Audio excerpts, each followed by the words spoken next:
নিয়ে আবার পর ডাক্তার দেখানোর পরে যাই প্রথম তো টাইফয়েডের চিকিৎসা চলছে, চিকিৎসা চলাকালীন ওখানে আবার একজন হামের আক্রান্ত রোগী আসলে, তার মাধ্যমে আবার এইটা আবার ছড়াইছে।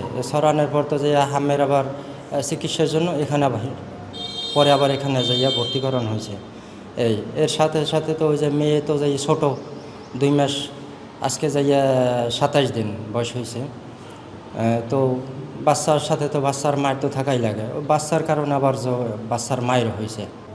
ওই মায়ের ওই হাম হয়েছে আর ওই বাচ্চারও টাইফয়েড হয়েছে বাচ্চার, এই জন্য আমরা এই জায়গায় আসছি আর কি।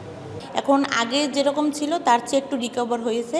আপনার ইশরাত নামের যে বাচ্চাটা ছিল ওর মার পরশু দিনকে ধরা পড়ছে যে হাম মরছে।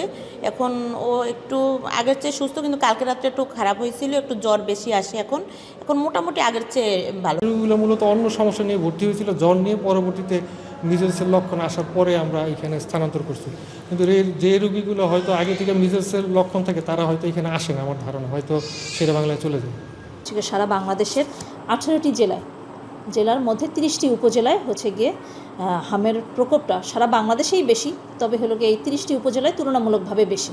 তো সেই 30টি উপজেলার একটি উপজেলা হচ্ছে আমরা বাকেরগঞ্জ উপজেলা।